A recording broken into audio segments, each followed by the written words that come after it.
అందరికీ నమస్కారం. నేను మీ కిరా కార్పిని. మీకు తెలిసిందే అంబటి రాంబాబు ప్రతిరోజు ప్రెస్ మీట్లు పెడతాడు, లేనిపోని మాటలు మాట్లాడతాడు, ఆధారాలు లేకుండా నిరూపణ లేకుండా చెలరేగిపోతూ ఉంటాడు.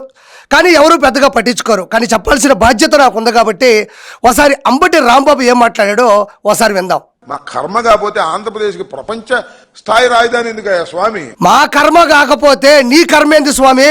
పూర్వం నువ్వు ఎమ్మెల్యే ఏంది? మా కర్మ కాకపోతే నువ్వు మంత్రివేంది? పూర్వం మా కర్మ కాకపోతే అసలు నువ్వు మనిషివేంది? ఆంధ్రప్రదేశ్ చేసుకున్న కర్మ కాకపోతే నువ్వు రాష్ట్ర రాజకీయాల్లో ఒకప్పుడు ఉండేది ఏంది నాకు అర్థం కావడంలే. అంటే ఢిల్లీ కన్నా పెద్ద రాజధాని అనమాట, అంతేగా? ఏంటో అంత గొప్ప మనం, నాకు అర్థం కాలేదు. ఇక్కడ చూడండి ఎంత చండాలమైనటువంటి మాట అంటే, ఏమంత గొప్ప మనం అంటున్నాడు. ప్రత్యేక ఆంధ్ర రాష్ట్ర సాధన కోసం 58 రోజులు ఆమరణ నిరాహార దీక్ష చేసి అసువులు బాసినటువంటి గొప్ప వ్యక్తి పుట్టిన అమరజీవి కన్న నేల మన ఆంధ్ర రాష్ట్రం. ఎందుకంత గొప్ప అంటున్నాడు. విశ్వవిఖ్యాత నట సార్వభౌమ నందమూరి తారక రామారావు గారు పుట్టిన గడ్డ, తెలుగోడి ఆత్మగౌరవాన్ని ప్రపంచానికి చాటి చెప్పిన విశ్వవిఖ్యాత నట సార్వభౌమ నందమూరి తారక రామారావు గారు పుట్టి పెరిగినటువంటి గడ్డ ఇది. మనమేమంత గొప్ప అంటున్నాడు. ఎందుకంత గొప్ప? ఇప్పుడు జగన్మోహన్ రెడ్డిని నువ్వు దగ్గర నుండి చూసి సొంత చెల్లిని కన్నతల్లిని బయటపడేశాడు, అది చూసి బాబాయిని పైకి పంపాడు, అది చూసి 151 నుంచి 5/11కి దిగజారిపోయాడు, అది చూసి మనం ఎందులో గొప్ప ఎవరికన్నా గొప్ప అంటున్నావు. నువ్వు జగన్మోహన్ రెడ్డిని నీతో పాటు ఉండేటువంటి మిగతా నాయకుల్ని చూసి మాట అనబాకో. చంద్రబాబు నాయుడు గారిని చూడు, నారా లోకేష్ గారిని చూడు, పవన్ కళ్యాణ్ గారిని చూడు, అభివృద్ధి చెందుతున్న అమరావతిని చూసి మాట్లాడే మాట. జగన్మోహన్ రెడ్డిని, మీ నాయకుల్ని, ఓడిపోయిన మీ పతనాన్ని ఇవన్నీ చూసి ఏరే వాళ్ళతో పోల్చుకుంటే నువ్వా? అదే తినడానికి తిండి లేదు, మీసాలకు సంపంగి నూనెని. తినడానికి తిండి లేదు, మీసాలకి సంపెంగ నూనె. తినడానికి తిండి ఎందుకు లేదు? ఆంధ్రప్రదేశ్ వ్యాప్తంగా 175 నియోజకవర్గాల్లో అన్నా క్యాంటీన్లు ఉన్నాయి. ప్రతి పేదవాడు కేవలం 5 రూపాయలతోనే కడుపు నిండా భోంచేస్తున్నాడు. తినడానికి తిండి ఎందుకు లేదు? కడుపు నిండా తింటున్నారు. నువ్వు ఖాళీగానే ఉన్నావు కదా, ఎల్లు 5 రూపాయలు ఇవ్వు. సరే, నువ్వు ఇవ్వలేకపోతే నేను పంపిస్తా, లేకపోతే నీ మొహం చూస్తే ఆ పక్కుండేవాడు కూడా ఒక 5 రూపాయలు ఇస్తాడు. అన్నం తిను, బయటికి రా. నువ్వే చెప్తావు, మనం చెప్పావు కదా, తిరుమలలో అన్నప్రసాదం బ్రహ్మాండంగా ఉంది. ఎలా దీన్ని నడిపిస్తున్నారు? ఇన్ని లక్షలాది మంది భక్తులకు లక్షణంగా మంచి భోజనాన్ని ఎలా అందిస్తున్నారు? నువ్వే అన్నావు కదా. ఇప్పుడు అన్నా క్యాంటీన్ల దగ్గరికి వెళ్ళి తిను. అంటే మాట్లాడేటప్పుడు నీకు వెనక ముందు ఎవరు స్క్రిప్ట్ ఇస్తున్నారో అర్థం కావట్లేదు. కానీ తినడానికి తిండి లేదు, మళ్ళీ మీసాలకి సంపెంగ నూనె. అయ్యా, సంపెంగ నూనె దాన్ని కూడా మీరే అమ్మేసుకుంటారు స్వామి. ఎర్రచందనాన్ని అమ్మేశారా? గ్రావులు అమ్మేశారా? ఇసుక అమ్మేశారా? సంపెంగ నూనె మాత్రం ఎందుకు వస్తారు? అది కూడా అమ్మేసుకొని ఉంటారు. సామెతలు మేము కూడా చెప్తాం, నన్ను చెప్పమంటావా?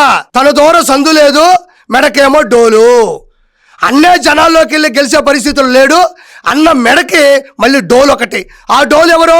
అంబటి రాంబాబు జుబ్బాంక్ జుబ్బాంక్ జుబ్బాంక్ అని కొడతా ఉంటాడు.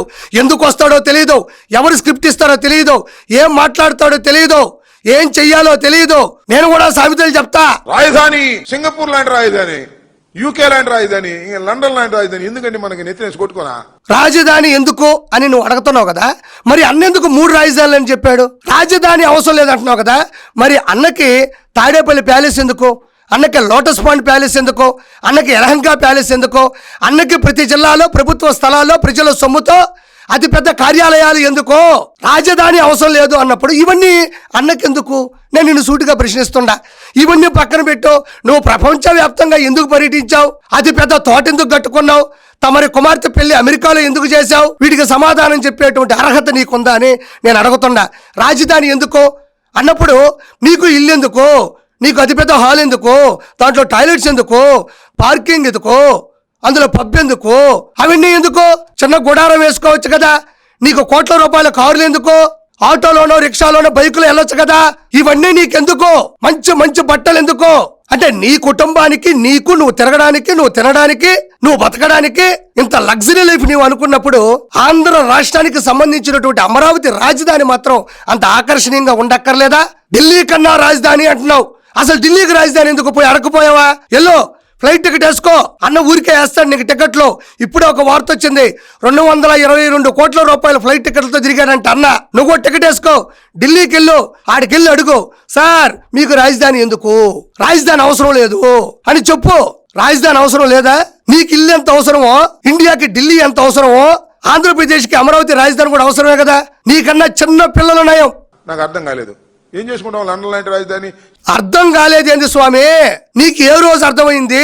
నువ్వెలా మంత్రి అయినావో, నువ్వెలా శాసనసభ్యుడు అయినావో, నువ్వెలా మనిషి అయినావో ఇప్పటికీ ఆంధ్రప్రదేశ్ రాష్ట్ర ప్రజలకు అర్థం కావట్లేదని అడుగుతున్నా నేను.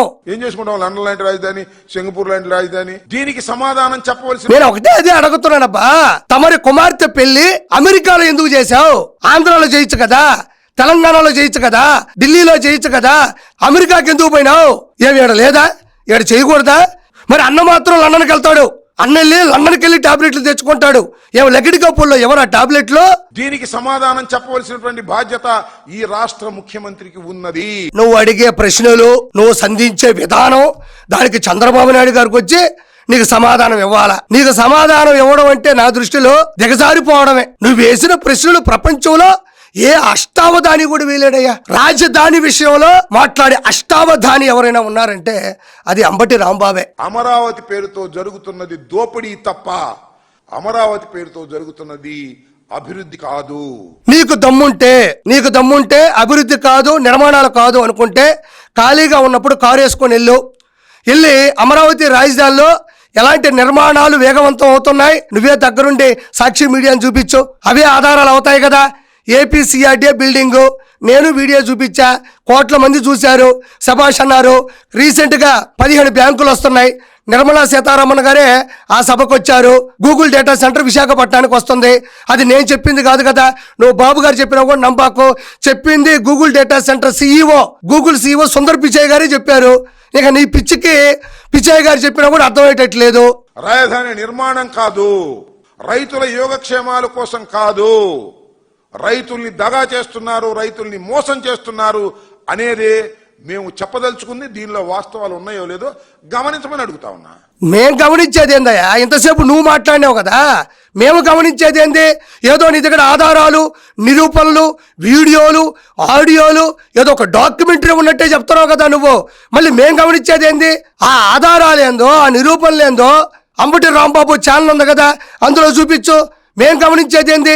తాత్కాలికమైన అసెంబ్లీ, తాత్కాలికమైనటువంటి సెక్రటేరియట్, తాత్కాలికమైన హైకోర్టు అని ఖర్చు పెట్టి మళ్ళానేమో పర్మనెంట్ అని మళ్ళీ అంతకన్నా ఎక్కువ ఖర్చు పెట్టి ఏం చేయాలి అన్ని? ఇప్పుడు మనం వెళ్ళింది ఆల్రెడీ అభివృద్ధి చెందిన అమరావతికి పోలేదు, ఆల్రెడీ నిర్మాణాలు పూర్తయినటువంటి అమరావతికి పోలేదు, డైరెక్ట్ గా అసెంబ్లీ ఉంది కదా అని మనం వెళ్ళలేదు.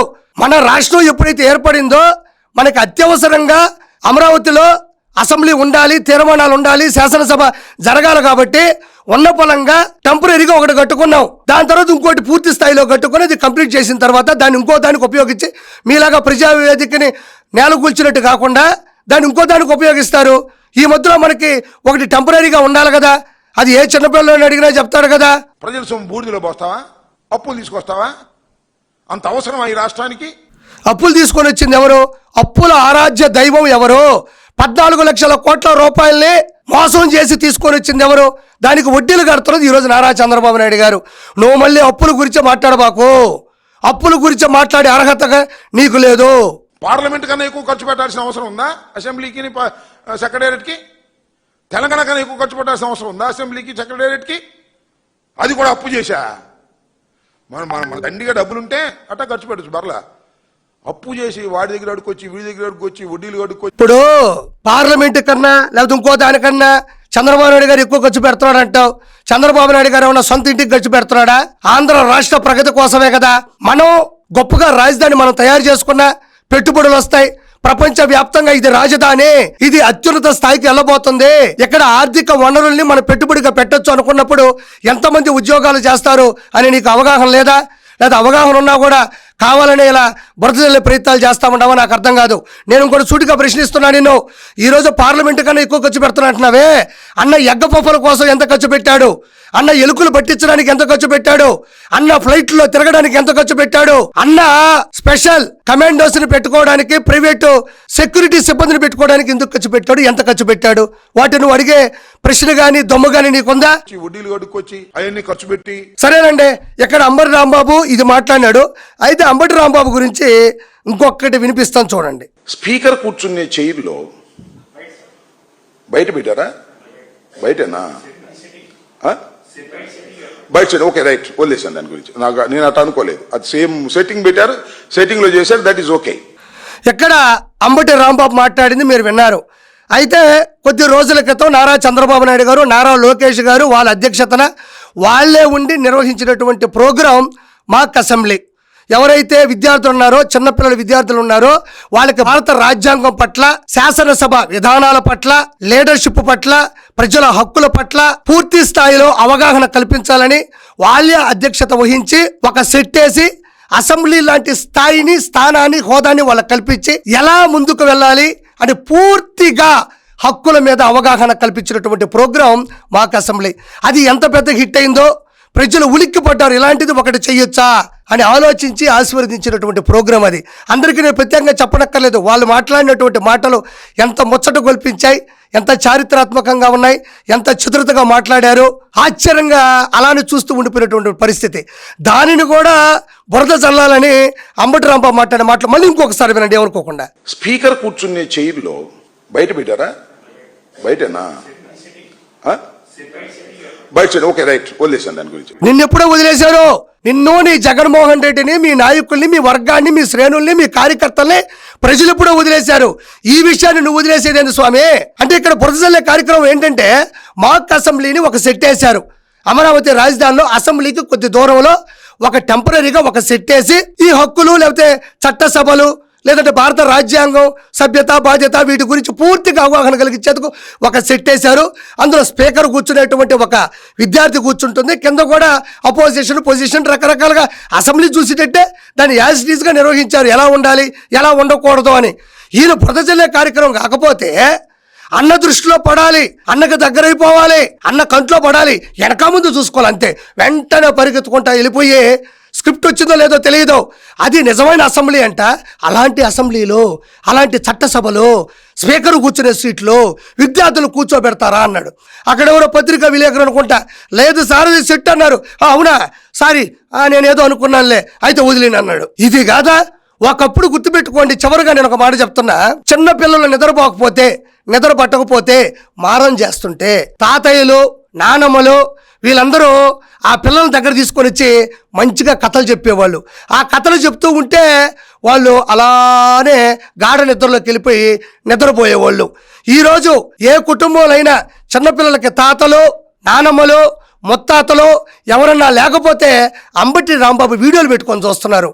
ఎందుకంటే అదే కథలు చెప్తాడు కదా, లేనిపోని మాటలు కథలు చెప్తాడు కాబట్టి ఆ కథలు వింటూ ఆ పిల్లలు గాఢ నిద్రలోకి వెళ్ళిపోతున్నారు. కాబట్టి అంబటి రాంబాబు చెప్పేటువంటి మాటలు అంటే స్థాయిలో దిగజారిపోతున్నాయో ఒకసారి గమనించవలసిందిగా మనస్ఫూర్తి కోరుకుంటున్నాను.